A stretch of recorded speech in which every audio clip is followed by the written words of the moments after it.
तो भाई कल रात अचानक से क्रिकेट जगत में एक और बहुत बड़ा एटम बॉम्ब गिरता है। ये बॉम्ब गिरता है none other than Irfan Pathan की तरफ से। हाल ही में उन्होंने लल्लन टॉप को एक इंटरव्यू देते हुए एक ऐसी बात रिवील करी है जो कि भाई रोहित शर्मा फैंस को बिल्कुल पसंद नहीं आएगी। और ये भी नहीं कह सकते कि इरफान पठान यूं ही झूठ बोल रहे हैं। आप सबको पता होगा कि कुछ वक्त पहले इरफान पठान को कमेंट्री पैनल से रिमूव कर दिया गया था और तब से किसी भी सीरीज के दौरान इरफान पठान जो है कमेंट्री करते हुए नजर नहीं आए हैं, जबकि लंबे वक्त से हर बड़ी और छोटी टूर्नामेंट में इरफान पठान कमेंट्री पैनल का हिस्सा थे और अच्छी खासी कमेंट्री भी करते थे। हमने कई बार देखा है जितने भी बड़े मैचेस रहे हैं वहां जतिन सप्रू के साथ अगर कोई इंसान कॉमन रहा है वो कोई और नहीं, वो है none other than Irfan Pathan. लेकिन हाल ही में ये जो इनका इंटरव्यू सामने आया है उस इंटरव्यू में वो वजह बताते हैं कि क्यों आखिर उनको कमेंट्री पैनल से रिमूव करा गया। वो बताते हैं कि हाल ही में जब रोहित शर्मा का टेस्ट क्रिकेट में अच्छा फॉर्म नहीं चल रहा था, हर मैच में वो बहुत ही छोटे स्कोर पे आउट हो रहे थे, उस वक्त पे इरफान पठान ने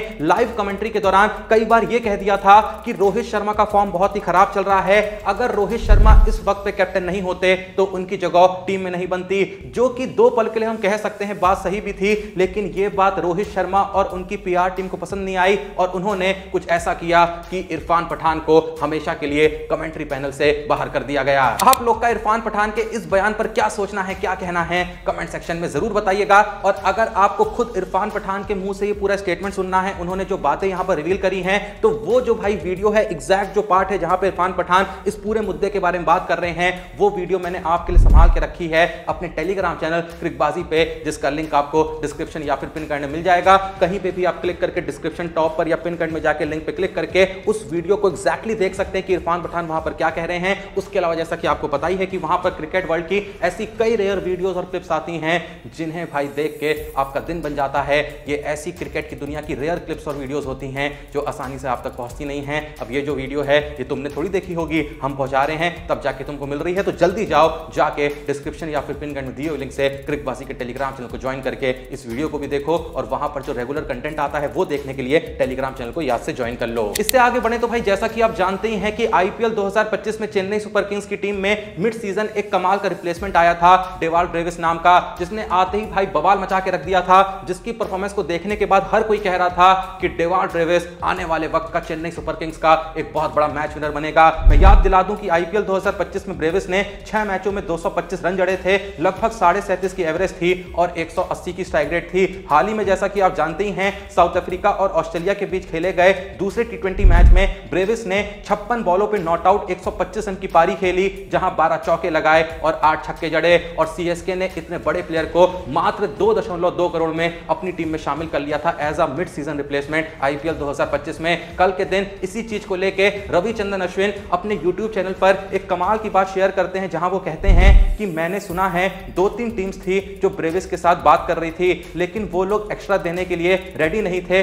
लेकिन सीएसके बीच में आती है और जो अमाउंट ब्रेविस को चाहिए था वो मांगी हुई अमाउंट उनको देती है और बदले में डेवाल्ड ब्रेविस को अपनी टीम का हिस्सा बना लेती है। और कसम से भाई मात्र 2.2 करोड़ में इतना बड़ा हिटर मिल गया है, ऐसा यंग प्लेयर मिल गया है जो आराम से 8, 10, 12 साल तक चेन्नई सुपर किंग्स के लिए खेल सकता है। क्योंकि भाई तुम खुद जानते हो अगर भाई इस समय ब्रेविस जो है ना आईपीएल 2026 से पहले मिनी ऑक्शन में उतर आते, कम से कम उनकी रकम 14-15 करोड़ तो जाती आराम से जाती, लेकिन वही प्लेयर इस समय सिर्फ 2.2 करोड़ में चेन्नई सुपर किंग्स का हिस्सा है। अरे भाई ब्रेविस की इस 56 बॉलों पे 125 नॉट आउट की पारी के बाद खुद एबीडी विलियर्स की तरफ से ट्वीट आता है जहां वो कहते हैं कि आईपीएल टीम्स के लिए डेवाल्ड ब्रेविस को ऑक्शन में लेने का एक गोल्डन मौका था, लेकिन उन्होंने मिस कर दिया। सीएसके या तो बहुत लकी थी या फिर ये उनका सबसे बड़ा मास्टर स्ट्रोक था। क्या आपको भी लगता है कि आने वाले वक्त में चेन्नई सुपर किंग्स का डेवाल्ड ब्रेविस को साइन करना one of the biggest master stroke माना जाएगा आईपीएल हिस्ट्री का? अगर आपको भी ऐसा लगता है तो भी कमेंट सेक्शन में जरूर बताएं। इसके अलावा भाई कल के दिन एक और बहुत बड़ी शॉकिंग अपडेट सामने आती है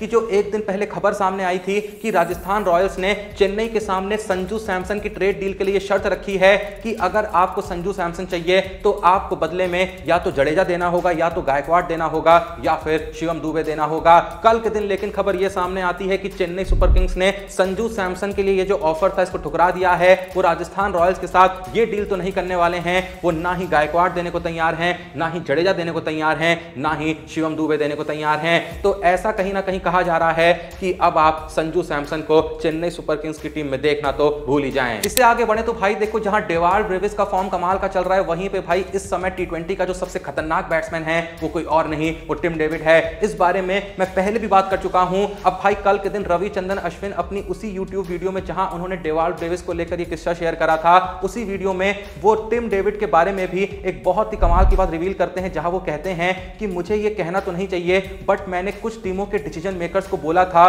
कि टिम डेविड को पिक करो। उन्होंने कहा नहीं, उसका गेम जो है काफी गिर गया है। मैं फिर से कहूंगा, टी20 का फ्यूचर 6 फुट प्लस प्लेयर्स का होगा, जिनके पास लॉन्ग लिवर्स और पावर होगी। ये लोग गेम असल में रूल करने वाले हैं। लेकिन इतनी सी बात बहुत लोग को समझ में नहीं आई। और भाई यहां पर भी मैं कहूंगा, आरसीबी ने इतने बड़े मैच फिनिशर और मैच विनर को मात्र 3 करोड़ में आईपीएल 2025 में अपनी टीम में शामिल कर लिया था। चलिए नेक्स्ट अपडेट की तरफ। तो भाई कल के दिन खबर सामने आती है कि जो एशिया कप 2025 का इंडिया का स्क्वाड है वो 19 अगस्त को अनाउंस कर दिया जाएगा। और इसी खबर में यह भी बताया गया है कि शुभमन गिल इस एशिया कप स्क्वाड का हिस्सा होंगे या नहीं होंगे, अभी कुछ पक्का नहीं है। थोड़ा सा भाई उनका जो फेट है वो लटका हुआ है कि हो भी सकते हैं, नहीं भी हो सकते हैं, टीम का हिस्सा बन भी सकते हैं, नहीं बन सकते हैं। वो अलग बात है कि यह खबर जरूर सामने आई थी कि शुभमन गिल जो है वो एशिया कप 2025 में इंडियन टीम के वाइस कैप्टन ही बन सकते हैं। लेकिन फिलहाल भाई ताजा अपडेट यहां पर यह है कि जो सिलेक्टर्स हैं वो फ्रेश ओपनिंग कॉम्बिनेशन यहां पर देख रहे हैं। उन्हें ना ही ओपनिंग में शुभमन गिल चाहिए, ना ही उनको चाहिए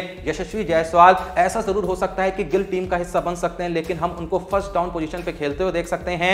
फिलहाल सिलेक्टर्स चाहते हैं कि ओपनिंग जो है वो संजू सैमसन और अभिषेक शर्मा के ही भरोसे रहे। आप लोग का इस पे जो भी सोचना हो कमेंट सेक्शन में जरूर बताएं। इससे आगे चले तो भाई कल के दिन जो बहुत ही मशहूर जर्नलिस्ट हैं विक्रांत गुप्ता, वो एक वीडियो के दौरान एक बहुत ही शॉकिंग बात रिवील करते हैं। वो कहते हैं कि ऋषभ पंत असल में टेस्ट के कैप्टन बनाए जाने थे, लेकिन ऋषभ पंत चाहते थे कि विराट कोहली और रोहित शर्मा दोनों ही टेस्ट टीम का हिस्सा रहें। लेकिन जाहिर सी बात है, सेलेक्टर्स हो गए, गौतम गंभीर हो गए, कोचिंग स्टाफ हो गया, वो लोग तो बिल्कुल नहीं चाहते थे कि विराट कोहली और रोहित शर्मा आगे भी टेस्ट टीम का हिस्सा रहें। लेकिन भाई ऋषभ पंत ने क्लियर कर दिया था, अगर मैं कप्तान रहूंगा तो मेरे को तो ये दोनों टीम में चाहिए ही चाहिए। और बात भाई कहीं ना कहीं सच भी है, अगर ऋषभ पंत कैप्टन होते और तब भाई ऐसा कहा जाता कोहली और रोहित शर्मा को कि आप लोग टीम का हिस्सा नहीं बन सकते हैं, तो ये दोनों तो भाई ऋषभ पंत की ले लेते, कहते हम ही ने तुमको बनाया है, हमारे अंडर तुम यहां से यहां पहुंचे हो और साला हम ही को बाहर कर दिया। वैसे ये बात कहीं ना कहीं गिल के लिए भी कही जा सकती थी, लेकिन गिल देखो बहुत ही यंग कैप्टन है।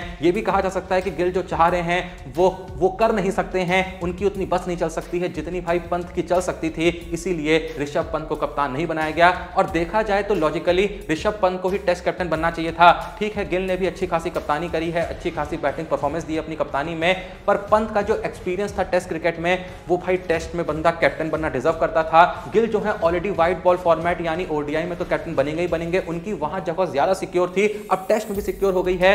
लेकिन भाई इस एंडरसन तेंदुलकर टेस्ट सीरीज से पहले गिल की जो टेस्ट में परफॉर्मेंस थी बहुत ही औसत थी, लगभग 30 की एवरेज थी। ओवरसीज में तो भाई 20-22 की एवरेज रही थी।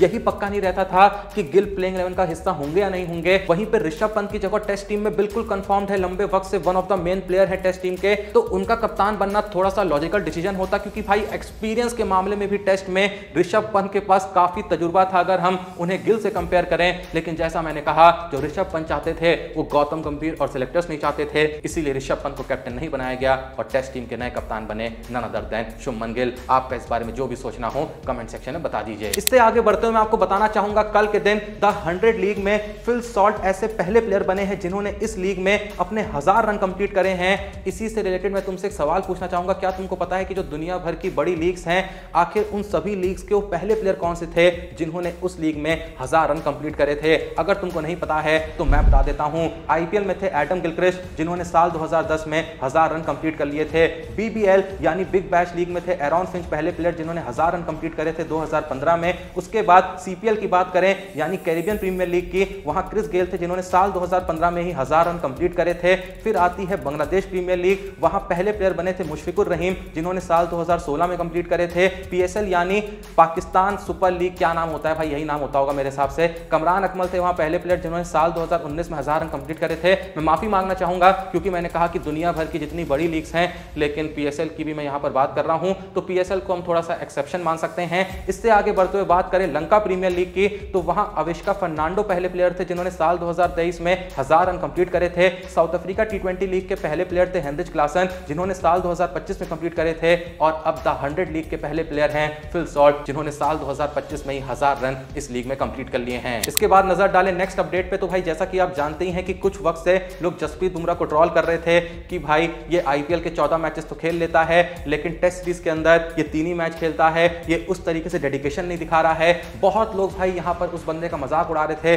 जबकि उस बंदे ने कितना कुछ कर रखा है इस बारे में कोई भी नहीं सोच रहा था। कल के दिन भुवनेश्वर कुमार की तरफ से सपोर्ट आता है जसप्रीत बुमराह के लिए। वो विंबलडन में पहुंचे हुए थे, जहां उनसे बुमराह के बारे में बातचीत चल रही थी, और इस चीज पे भुवनेश्वर कुमार ने कहा कि कितने सालों से जसप्रीत बुमराह खेल रहे हैं और सभी फॉर्मेट्स में कंपीट कर रहे हैं, इसे लंबे समय तक सस्टेन करना किसी के लिए भी मुश्किल होता है, और बुमराह की बॉलिंग एक्शन के कारण उन्हें या किसी को भी चोट लग सकती है। मेरा मानना है कि हाल ही में बुमराह ने जिस तरीके की कंसिस्टेंसी दिखाई है, मुझे कोई प्रॉब्लम नहीं थी कि वो 5 में से 3 मैचेस खेलें, क्योंकि एक सेलेक्टर के रूप में अगर आपको पता है कि वो टीम को क्या दे सकते हैं और उनकी एबिलिटीज क्या हैं, और अगर सेलेक्टर्स को ये ठीक लगा कि वो 5 में से 3 मैचेस खेलें, तो इसका मतलब कि उन्हें पता है कि वो उन 3 मैचेस में भी टीम को क्या दे सकते हैं। मेरा मानना है कि अगर टीम को पता है कि कोई प्लेयर सारे 5 मैचेस नहीं खेलेगा लेकिन 3 में भी सिग्निफिकेंट कंट्रीब्यूशन देगा, तो ये बिल्कुल ठीक होना चाहिए। क्या आप लोग भुवनेश्वर कुमार के इस सपोर्ट वाले स्टेटमेंट से एग्री करते हैं?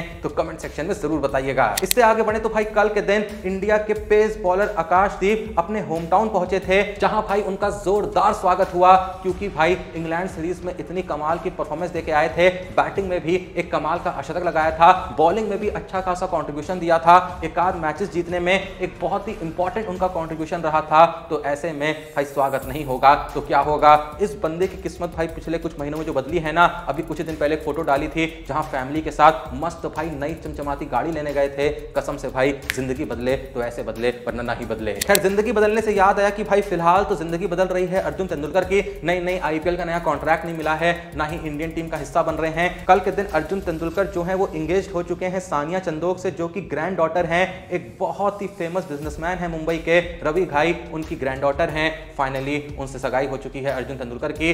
देखो, जैसा कि पुराने जमाने में लड़कियों के साथ किया जाता था कि भाई कुछ नहीं कर पा रही हो तो चलो शादी कर लो, कुछ ऐसा ही इस समय मुझे लग रहा है अर्जुन तेंदुलकर के साथ हुआ है। बाकी अब नजर डालें आज की लास्ट अपडेट पे, तो भाई कल के दिन साउथ अफ्रीका के पेसर वेन पार्नेल की तरफ से जारी करी जाती है उनकी ऑल टाइम ओडीआई 11, जहां ओपनर उन्होंने रखा है सचिन तेंदुलकर और हाशिम आमला को। फर्स्ट डाउन पे है विराट कोहली, 4th पोजीशन पे है एबी डिविलियर्स, 5th पोजीशन पे है माइक हसी, 6th पे है none other than Mahendra Singh Dhoni, जो कि इस टीम के कैप्टन भी हैं। उसके बाद 7th पोजीशन पे हैं शाहिद अफरीदी, 8th पे हैं वसीम अकरम, 9th पे हैं ब्रेटली, 10th पे हैं मुरलीधरन और 11th पोजीशन पे हैं वकार यूनिस। क्या आप इस प्लेइंग 11 में कोई चेंज करना चाहेंगे और आप वेन पार्नेल की इस ऑल टाइम ओडीआई 11 को 10 में से कितनी रेटिंग देंगे? कमेंट सेक्शन में जरूर बताएं। बाकी वीडियो को लाइक करो, चैनल को सब्सक्राइब करो। मिलते हैं नेक्स्ट वीडियो में, तब तक के लिए जय हिंद, धन्यवाद।